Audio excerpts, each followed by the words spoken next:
구약성경 출애굽기 2장 1절부터 10절까지 있는 말씀 우리 한 절씩 교독하겠습니다. 출애굽기 2장 1절부터 10절까지 말씀 교독합니다. 레위 가족 중 한 사람이 가서 레위 여자에게 장가들어 그 여자가 임신하여 아들을 낳으니 그가 잘생긴 것을 보고 석 달 동안 그를 숨겼으나 더 숨길 수 없게 되매 그를 위하여 갈대 상자를 가져다가 역청과 나무 진을 칠하고 아기를 거기 담아 나일강가 갈대 사이에 두고 그의 누이가 어떻게 되는지를 알려고 멀리 섰더니 바로의 딸이 목욕하러 나일강으로 내려오고 시녀들은 나일강가를 거닐 때에 그가 갈대 사이에 상자를 보고 시녀를 보내어 가져다가 열고 그 아기를 보니 아기가 우는지라 그가 그를 불쌍히 여겨 이르되 이는 히브리 사람의 아기로다. 그의 누이가 바로의 딸에게 이르되 내가 가서 당신을 위하여 히브리 여인 중에서 유모를 불러다가 이 아기에게 젖을 먹이게 하리이까. 바로의 딸이 그에게 이르되 가라 하매 그 소녀가 가서 그 아기의 어머니를 불러오니 바로의 딸이 그에게 이르되 이 아기를 데려다가 나를 위하여 젖을 먹이라. 내가 그 삭슬 주리라. 여인이 아기를 데려다가 젖을 먹이더니 그 아기가 자라매 바로의 딸에게로 데려가니 그가 그의 아들이 되니라. 그가 그의 이름을 모세라 하여 이르되 이는 내가 그를 물에서 건져내었음이라 하였더라. 아멘. 어느 시대 어느 사회건 간에 두 사람 이상 모이는 집단, 조직, 단체가 있습니다. 그 집단의 가장 작은 단위는 가정입니다. 남편과 아내 2명으로 시작해서 자녀를 낳으면서 조금씩 그 규모가 커지게 되지요. 사람은 누구나 싫든 좋든 자기가 원하든 원치 않든 태어나면서부터 가정이라는 집단에 소속이 됩니다. 그래서 가족이다 이렇게 말을 붙이지요. 아무리 결혼을 해서 분가하고 출가를 하더라도 넓은 의미의 가족이 되는 것이고 또 가정의 대가족의 한 일원으로서 인간은 살아가게 됩니다. 가정이라는 것이 가족이라는 것이 죽어야지 사실상 그 관계가 끝이 나는 것이니까 사회의 어떤 집단이나 조직보다도 그 유대 관계가 매우 긴밀하고 깊고 또 중요하다고 할 수 있습니다. 우리 흔히 어려움에 있는 가정을 결손가정이라 부모 중에서 한 부모가 있는 가정을 결손가정이라 이제 그렇게 부릅니다. 결손가정을 영어로 broken family라고 부릅니다. broken이라는 것은 깨졌다라는 의미이지요. 가정이 깨진다라는 것은 가족들이 다 이렇게 흩어진다. 누구는 어디로 가고 누구는 어디로 가고 꼭 그런 의미가 아니더라도 사람이 같은 한 집에 살더라도 깨진 가정 안에서 사는 경우들이 가끔 있습니다. 왜 어려움에 처해 있는 가정을 깨졌다라고 영미 문화에서는 말을 할까요? 가정이라는 것은 한번 깨지면 회복되기 그만큼 어렵다는 의미를 담고 있습니다. 유리창이 깨지면 깨진 조각들을 모아서 원상복구할 수 있습니까? 어렵습니다. 계란을 들고 가다가 날계란이 깨졌습니다. 아무리 요즘 순간 접착제 초강력 본드로 붙여도 원형을 다시 회복하기가 어렵습니다. 그만큼 가정이라는 것이 유대가 깊고 매우 견고한 조직인 것 같으면서도 쉽게 깨지고 또 한 번 깨지면 회복되기 어렵다는 의미를 담고 있습니다. 우리는 종종 자기가 비즈니스하고 사업하고 장사하면서 고객들에게 얼마나 친절하게 대합니까? 간이라도 빼줄 것처럼 비율을 맞추면서 잘 정성을 다합니다. 그러다가도 집에 오면은 가족들에 대해서는 함부로 말하고 행동합니다. 집까지 어떻게 할 건데 내가 이렇게 해더라도 지가 집을 나갈 거야 나하고 연을 끊을 거야 이런 생각을 가지면서 가족들을 함부로 쉽게 대하는 경우들도 있습니다. 그러나 가족이라는 것은 한번 깨지면 돌이키기가 쉽지 않으니 사실은 다른 사람보다도 고객보다도 고객은 대체할 수나 있지요. 그 사람 많으면 다른 사람을 내 단골 고객으로 삼을 수도 있지만 가족과 가정은 그렇게 할 수 있는 것도 아닙니다. 어찌 보면 더 신중하게 상대방을 존중하고 또 그 사람을 귀하게 여기는 자세야말로 사랑으로 대하는 태도야말로 박살나기 쉬운 가정을 온전하게 잘 이루어가는 조건이라고 할 수 있을 것입니다. 오늘 가정이라는 주제로 세 번째 말씀을 전하는데 오늘 주인공은 모세입니다. 모세가 태어나면서부터 소속된 그 모세의 가정 속에서 어떤 일들이 벌어졌는가라는 것을 오늘 우리가 주목하고자 합니다. 오늘 이 모세의 출생과 관련된 중요한 가정의 원리 세 가지는 첫째는 생명을 소중하게 여기는 것이에요. 생명 소중하게 여기지 않는 사회와 사람은 없을 것이에요. 그러나 여기서 말하는 생명이라는 것은 꼭 숨을 말하는 건 아니에요. 목숨을 말하는 것이 아니라 인격을 말하는 것이에요. 한 인격체, 그 사람의 됨됨이가 무엇이든 간에 그가 인간으로 태어난 인간의 품격을 가지고 있는 존재라면은 그를 매우 소중하게 여겨야만이 가정을 잘 세워나갈 수 있다라는 평범한 원칙인 것이에요. 구약 이스라엘 역사 가운데 가장 위대한 지도자가 누구냐 그러면은 10중 8구 모세를 꼽을 것입니다. 그러나 모세는 태어나면서부터 가장 고통스럽고 절망스러운 시기에 출생을 하였습니다. 모세의 조상인 요셉이 있습니다. 요셉은 이방 사람으로서 애굽의 종으로 팔려가 정말 2인자 총리의 자리에 오르는 입지전적인 인물이 되었습니다. 요셉은 단순히 직분만 높은 고위공직자가 된 것이 아니라 완전히 멸망할 수밖에 없었던 애굽을 가뭄으로부터 구해낸 어떻게 보면 구국공신이에요. 그와 그의 후손들을 대대로 정부에서 잘 보호하고 존중하고 또 그에게 혜택을 주는 것은 어떻게 보면 당연한 일이었는지도 모릅니다. 그러나 세월이 오래 지나면서부터 왕조가 바뀌었어요. 우리도 왕조가 바뀌면은 혁명적인 일들이 벌어집니다. 조선시대의 왕들은 대개 전주 이씨였잖아요. 그런데 왕조가 망하고 바뀌어요. 고려시대의 대부분의 왕의 성이 뭐였죠? 왕씨였잖아요. 왕건, 태조 왕건의 후손들만이 왕을 이루었으니 고려시대는 왕씨 조선이, 왕씨 국가다 이렇게 말할 수 있어요. 조선도 이씨 조선이다 한때는 우리가 그렇게 말을 해요. 애굽도 그 성씨가 바뀌어버렸어요. 왕조가 뒤바뀌어 버렸어요. 그러니 애굽을 기억하고 애굽의 후손들에게 고맙게 생각하였던 이집트의 애굽의 모든 문화나 이런 것들이 한꺼번에 확 바뀌어 버렸어요. 애굽에서 왕이 된 사람들과 권력자들은 요셉이 누군지 모릅니다. 그리고 요셉의 후손을 일부러 잘 우대해 줄 필요도 없었습니다. 오히려 더 핍박할 수밖에 없었을 것이에요. 그러니 요셉의 후손들을 모세와 그 가족들과 이스라엘 백성들이 참으로 위기와 고통 속에 살아갈 수밖에 없는 때를 맞이한 것이에요.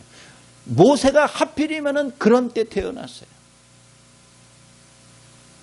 애굽의 왕 바로는 교묘하게 이스라엘 백성들을 탄압하기 시작했습니다. 여자아이로 태어나면 딸을 얻으면 그 딸은 살 수 있지만 사내 아이를 낳으면 강에다가 버려야 되는 것이에요. 다시 말해서 그 이스라엘 백성들이 점점 번성하고 숫자가 많아지는 것을 인위적으로 막겠다는 것이에요. 여자아이는 살리고 남자아이는 죽이는 그런 끔찍한 시대에 모세가 태어나게 된 것이에요. 오늘 1절 말씀해 보니까 모세의 부모는 무명의 레위인들이었습니다. 나중에 모세의 아버지의 이름이 아므람이고 어머니의 이름이 요게벳이라는 것이 밝혀지기는 했지만 모세를 낳을 그때만 하더라도 요셉의 부모는 뭐 대단한 사람이 아니에요. 하긴 그 시대의 히브리 민족 이스라엘 백성들 가운데 유명한 사람은 아무도 없을 것입니다. 다 노예로 힘든 삶을 살아가는 고통과 괴로움의 연속이었을 것이에요. 그런데 모세의 부모가 모세를 낳고 실정법에 따라서 산의 아이인 것을 보고서 나일강에다가 버려야 되는 거예요. 죽게 내버려 둬야 되는데 오늘 말씀 보니까 3개월을 숨겨서 키웠다라고 돼 있어요. 왜 그랬을까요? 오늘 말씀을 보면 약간 오해의 소지가 있기는 있습니다. 오늘 2절에 보니까 그가 잘생긴 것을 보고 3달 동안 그를 숨겼더라 이런 말이 있어요. 태어난 모세가 잘생긴 것을 보고 엄마와 아빠가 차마 아까워가지고 죽이지 못하고 3달 동안 키웠다. 여러분 그렇게 생각하기 쉽습니다. 아기가 태어나서 잘생기면 또 얼마나 잘생기겠어요. 예? 요즘 미남 미녀들의 아기 때 사진을 보면 아마 본인도 보기 싫어할 거예요. 아기라는 것이 다 엄마 뱃속에서 9개월 동안 양수 속에서 물속에서 부를 만큼 탱탱 불어가지고 있다가 세상 밖으로 나왔으니 그 생긴 외모만 따지면은 저도 마찬가지지만 인간으로 하기에는 좀 그렇죠. 그런데 오늘 여기 보니까 잘생긴 것을 보고서 3달 숨겼다. 그 외모를 말하는 것이 아니에요. 여기서 잘생겼다, 좋았다라는 것은 마치 하나님이 세상을 창조하셔 놓고서 보시기에 좋았다라는 그 단어와 같은 단어를 사용한 것이 마음속에 흡족함이 있는 거예요. 만족함이 있는 거예요. 아기를 낳은 것에 대한 만족과 생명을 얻은 것에 대한 기쁨을 모세의 부모는 느꼈다, 깨달았다라는 의미로 이해하면 되겠습니다. 어쨌든 모세의 부모는 아기를 차마 죽일 수 없어서 3개월 동안 숨겨서 키웠습니다. 사실 모세가 태어나기 이전에 얼마나 많은 사내 아이들이 태어나서 강에 사는 악어의 밥이 되었겠어요. 모세가 태어난 이후에도 수많은 사내 영아들의 죽음과 괴로움이 온 가족의 비통함으로 나타났을 것입니다. 이제 이 부모가 3개월 동안 아기를 키운다라는 것은 어찌 보면 목숨을 건 투쟁이나 마찬가지예요. 이게 발각이라도 되면은 온 가족이 다 죽임을 면치 못할 것입니다. 더구나 모세의 부모에게는 이미 자녀가 2명이나 있었어요. 그의 누나, 모세의 누나죠. 모세의 누나 첫째 딸이 있었고 두 번째 모세의 형 아론이 있었어요. 그러면 모세의 형 아론은 어떻게 생존하였는가? 그때는 그런 법이 없었어요. 산의 아이가 태어나서 강가에 버려야 되는 그런 법이 제정되기 이전에 아론은 태어났다, 그런 의미예요. 그러다가 어느 순간에 이 제도가 또 폐지될지도 모르지요. 그 시대에는 자녀를 여러 명 낳아서 아마 질병과 여러 어려움으로 인하여서 자녀의 절반들은 다 죽었을 거예요. 우리 조상들도 그랬잖아요. 예전에 자녀를 많이 낳으면 100일을 넘기기가 어려워요. 그래서 100일 잔치 해주고 1년을 넘기면 야 이제는 괜찮겠거니 기쁜 마음으로 돌잔치를 해준 이유이기도 합니다. 모세 하나쯤 버려도 그 가정이 깨지는 것은 아니에요. 법은 법대로 지키며 있는 아이 2명이라도 지켜야 할 거 아니겠어요? 그런데 왜 3번째 태어난 모세만 귀중하게 여겼을까? 한 생명이라도 소중하게 여기고자 하는 부모의 절박한 심정이 그를 살리기로 결심한 것이 얼마나 큰 위험 부담이 있을 것인지 상상해 보세요. 갓난아기를 3달 동안 숨겨서 키운다? 쉬운 일이 아닙니다. 그리고 지난 10달 동안 배가 불러오면서 모세의 어머니가 임신하여 곧 출산할 것이라는 것을 주변 사람들, 애굽 사람들, 감시하는 사람들, 모르는 사람 아무도 없었을 것이에요. 그런데 아이가 태어나서 어느 날 출산을 하였는데 아기가 죽었다. 그렇게 말하는 것을 어찌 믿을 수가 있겠어요? 그들은 모세가 장차 이스라엘의 위대한 지도자가 될 것을 알고서 하나님의 특별한 계시를 받고서 이 모세를 죽이지 않고 살게 하기 위하여 노력했을까요? 아닙니다. 모세의 부모는 모세가 장차 태어나 어떤 사람이 될지를 알지도 못했어요. 계시받은 바도 없어요. 모세는 장차 위대한 이스라엘의 해방과 자유를 가져다 줄 지도자가 되었지만 그가 태어날 당시는 부모는 꿈도 꾸지 못했을 거예요.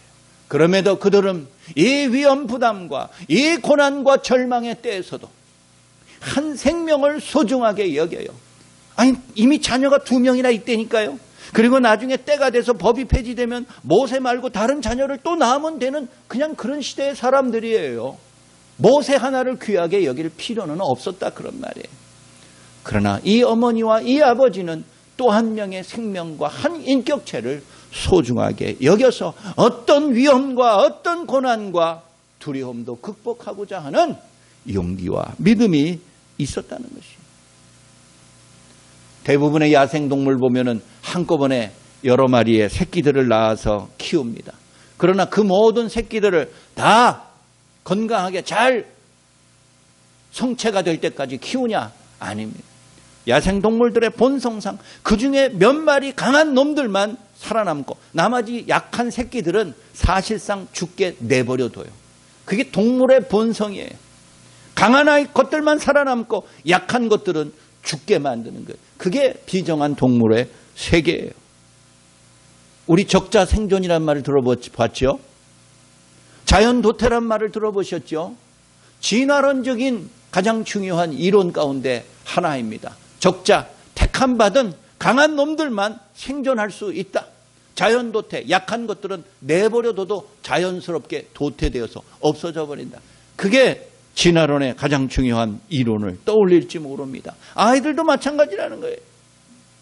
새끼들처럼, 동물의 새끼들처럼 강한 것들만 살아남고 좋은 것들만 살아남고 우월한 종자들만 살아남는 것이 인생이라고 여러분 그렇게 생각하면 안 됩니다. 인간은 짐승과 달라요. 내가 하나님의 형상대로 지음받고 태어난 소중한 존재라고 내가 나를 스스로 그렇게 여긴다면 내 자녀요, 내 가족이요, 내 이웃이요, 모든 사람들을 그런 마음으로 대해야 되는 것이지요. 아무리 무능하거나 약하거나 심지어는 신체적인 정신적인 지능적인 장애가 있는 자녀라 할지라도 하나님께 소중하지 않은 생명이 하나도 없다는 것을 우리 모두 깨달아 알아야 되는 것입니다. 오늘날 세상 살아가면서 얼마나 살벌한 일들이 많이 있습니까? 점점 시간이 지나가면서 나이가 먹어가면서 강한 자와 약한 자를 구분하는 사회 속에서 살아갑니다. 똑똑한 사람들과 똑똑하지 못한 미련한 존재들을 서로 편가르며 살아가는 것이 오늘날 세상의 현실입니다. 사회와 가정에 도움되는 사람과 도움이 안 되고 오히려 해만 되고 귀찮게 여겨질 사람으로 구분해 나가는 것이 우리 인간 사회의 냉엄한 현실이에요. 그러나 가정이라는 것은 그러한 사람들의 차이가 있다 할지라도 차별을 갖고 대하면 안 되는 것이지. 오늘 우리에게 주어진 삶의 모습들을 하나하나 돌아다 보면은 우리 가족들, 내 자녀들, 내 부모들 다 내가 동등하게 대한다고 하지만 그렇게 실제로 되지 못할 때가 대부분입니다. 부모들이 나이 많고 노동력을 상실하면은 그 부모들을 귀찮게 여기는 것이 자녀들의 습성이에요. 어린 자녀들 중에서 잘나고 똑똑하고 가문을 빛낸 아이들을 뺀 나머지 자녀들은 우습게 여기고 그냥 살다가 알아서 네가 죽든가 말든가. 그게 또 부모들의 또 태도이기도 하지요. 세상은 이런 이유로 저런 기준을 가지고 사람을 구분하고 편을 가르는지 몰라도 우리가 진심으로 온전한 가정을 이루기를 원한다면 연로한 부모나 대단하지 못한 자녀들이라 할지라도 나와 동등한 인격과 소중함을 가지고서 그들을 귀하게 여기며 하나님의 귀한 형상대로 존중하며 살아가는 우리들의 복된 삶 되시기를 간절히 소원합니다. 둘째는 미래를 주님께 맡기는 것입니다. 자, 3개월 동안 모세를 잘 숨겨서 키웠지만 더 이상 숨겨 키우는 것은 불가능했습니다. 부모도 눈물을 머금고 선택을 해야 될 순간이 다가왔습니다. 그들은 결국 모세를 법대로 규칙대로 나일 강변에 보내기로 결심했습니다.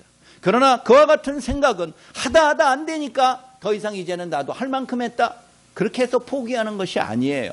한 소중한 생명을 이제는 더 이상 소중하게 여기지 않겠다는 표현이 결코 아닙니다.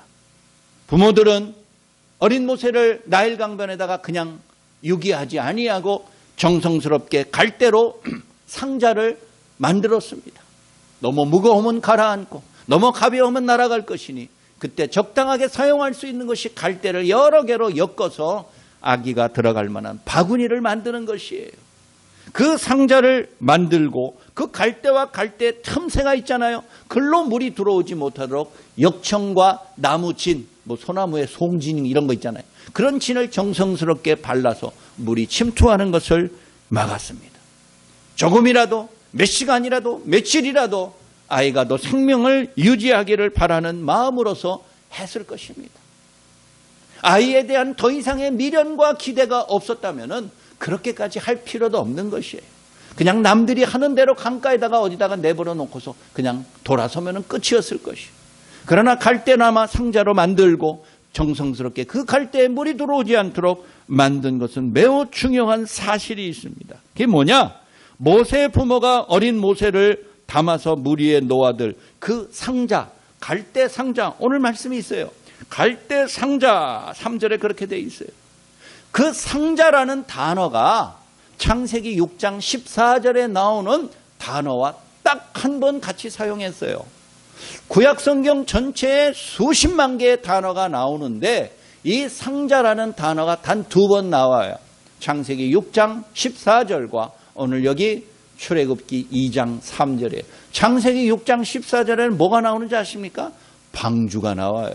노아의 방주가 나온다 그런 말이에요. 노아의 방주라는 단어와 여기 나오는 갈대 상자라는 단어가 같은 단어로 사용이 됐어요. 농담으로 들리지요? 아니 노아의 방주는 이 세상에 있는 온갖 짐승들을 다 실을 수 있는 거의 항공모함급 배 아닙니까?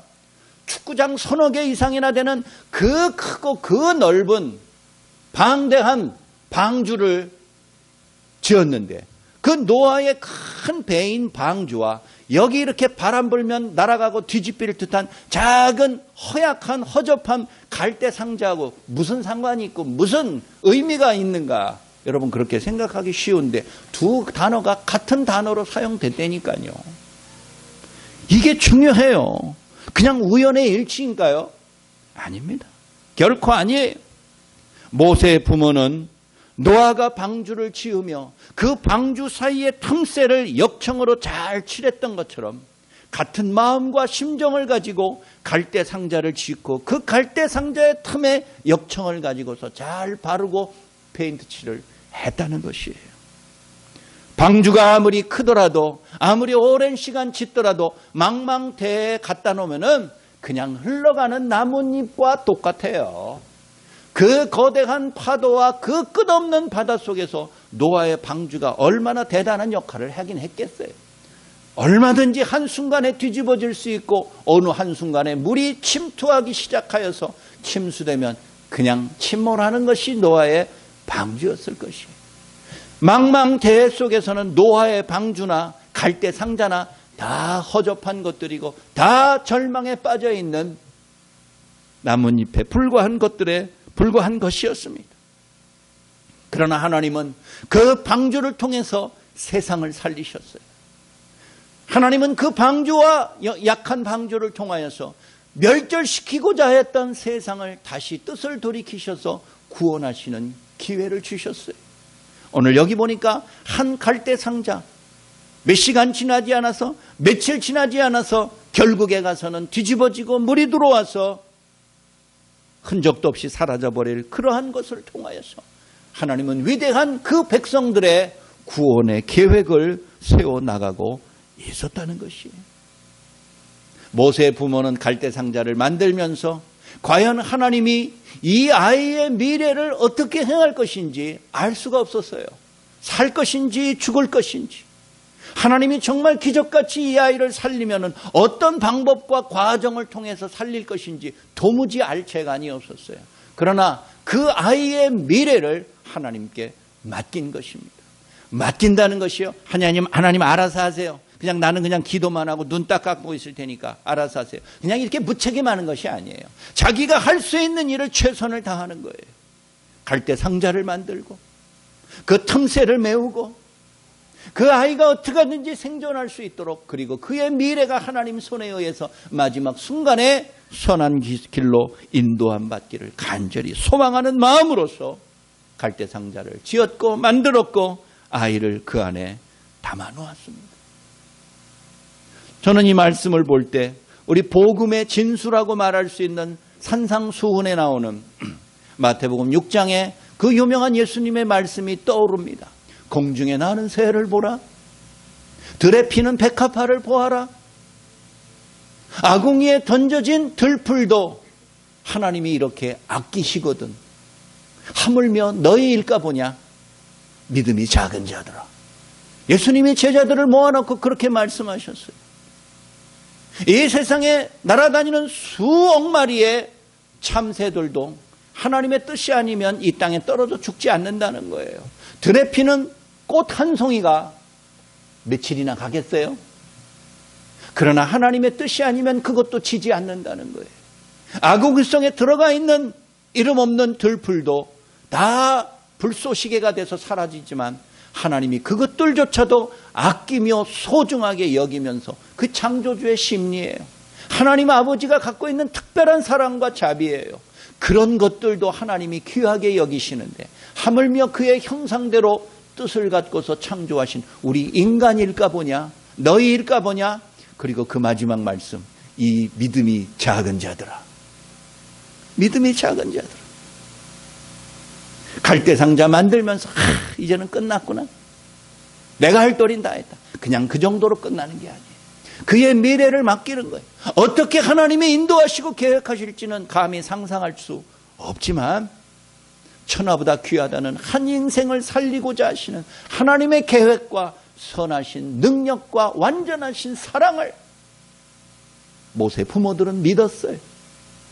결론적으로 그렇게 믿고서 간절하게 소망을 품었던 것입니다. 무능한 부모를 멸시하거나 게으른 자녀를 미워하는 부모들도 많은 것이 현실입니다. 가족의 가치와 미래를 그렇지만 내가 자꾸 정하려고 그럴 때 그 가정이 깨집니다. 이 아이의 미래는 잘 될 거야, 잘 못 될 거야. 그 부모가 그렇게 정할 수 있는 것이 아닙니다. 우리 흔히 위인이여 영웅이라는 사람들 다 부모들이 그렇게 다 금지옥이업으로 키운 사람들만은 아닙니다. 그렇게 해서 대성한 사람들도 있겠지요. 그러나 그렇지 못한 사람들이 더 많을 것이에요. 다른 사람의 미래를 우리 인간이 좀 안다고 그렇게 정하면은 안 되는 것입니다. 내가 무시하는 가족을 하나님께서는 하나밖에 없는 독생자 그리스도를 십자가에 내어주면서까지라도 구원하시고 사랑하셨다는 것을 여러분 기억하십시오. 나는 저 사람을 우습게 여기는데 하나님은 그 사람을 가장 존귀한 사람으로 여기고 있지 않아요? 그런 하나님의 말씀을 따르는 것이, 그의 뜻대로 사는 것이, 대하는 것이 우리 인간들, 우리 그리스도인들의 태도인 것입니다. 창조주에게 그 모든 피조물들의 미래를 맡기고 우리 가족으로서 할 수 있는 최고의 사랑과 최고의 정성과 최선의 희생을 통해서 그를 위하여서 함께 온전한 가정 이루어 나가는 믿음의 삶 되시기를 간절히 소원합니다. 마지막 셋째, 그리고 나서 위대한 일을 기대하는 것입니다. 아기 모세를 갈대상자에 넣어 나일 강변에 버렸을 때 모든 것이 다 끝난 것처럼 여겨졌을 것입니다. 남들처럼 그렇게 비극으로 끝날 것이라 예상했을 것입니다. 그런데 오늘 여기 보니까 뜻밖의 한 인물이 등장하는데 모세의 누나 미리암입니다.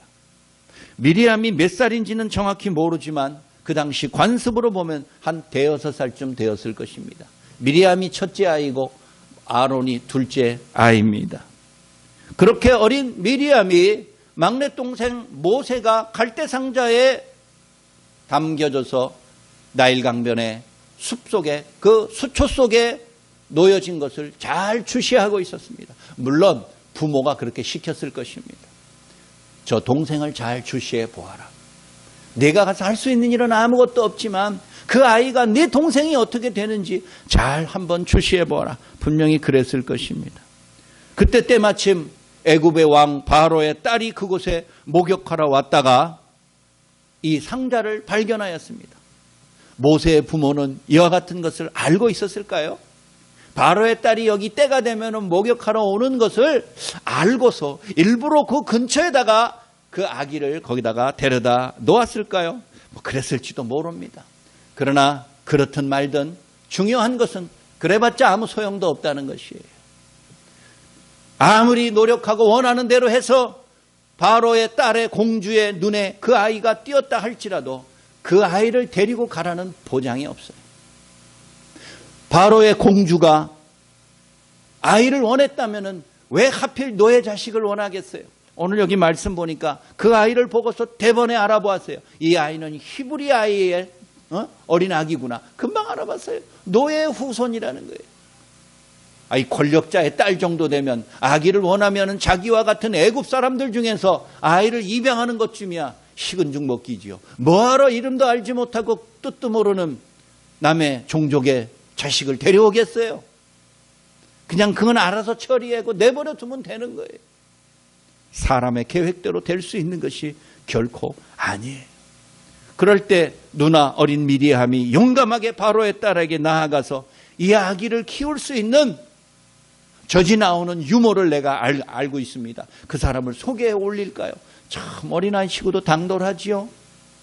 아마 어린아이기 때문에 바로의 공주 앞에 갈 수도 있었을 것이에요. 근처에 가는 것을 내버려 뒀을 거예요. 성인이었으면 경호원들이 내버려 두지 않았을 것입니다. 단칼에 죽었을는지 몰라요. 그 이후에 모세가 어떻게 바로 공주의 아들로 입적이 되어서 40년 동안 바로의 궁에서 교육을 받으며 지도자 수업을 받았는지 우리 모두 다 잘 압니다. 그 이후의 이야기는 할 필요도 없을 것입니다. 미래를 알 수 없는 아기를 살리고자 온 가족이 사실상 총출동한 것이나 마찬가지예요. 그들이 그렇게 출동하고 다 노력한다고 해서 죽을 운명의 아이를 살릴 수는 없지만, 그러나 그 마지막 결정적인 것은 하나님의 손에 달려 있음을 믿고서 아기가 살아나는, 아기의 생명이 구해지는 위대한 일들을 꿈꾸며 기대하는 것도 온전한 가정을 꿈꾸는 우리들의 사명인 줄 기억하시기 바랍니다. 미래를 알 수 없는 아기를 살리고자 하는 이와 같은 가족들의 노력들이, 기도가 하나님의 위대한 계획을 이루는 도구가 될 수가 있는 것이에요. 물론 10가지 재앙을 통하여서 그 위대한 능력을 보이셨던 하나님이 직접 모세를 살릴 수도 있었을 것입니다. 그러나 하나님은 언제나 사람을 통해서 역사하고 일하시기를 좋아하세요. 어떤 사람을 향하는 하나님의 계획과 사랑을 베푸시기 위하여서 하나님은 또 다른 사람들의 희생과 헌신과 자비를 하나님은 원하신다는 것이, 우리의 사랑하는 가족 중에 그러한 사람이 있다면, 어려움에 처해 있는 사람이 있다면 온 가족을 통하여서 하나님이 그를 구하시기를 원하시는 거예요. 이것보다 위대한 일이 어디 있습니까? 지구를 구하는 것보다 더 위대한 일이 아닙니까? 저는 미국에 있을 때 세인트루이스라는 작은 건 아니지만 중소도시에 한 2, 3년 살았습니다. 거기에 그 인근 지역 자동차로 한 2, 3시간 걸리는 지역에 한국 사람들을 다 합치니까 한 5천 명 정도 살았어요.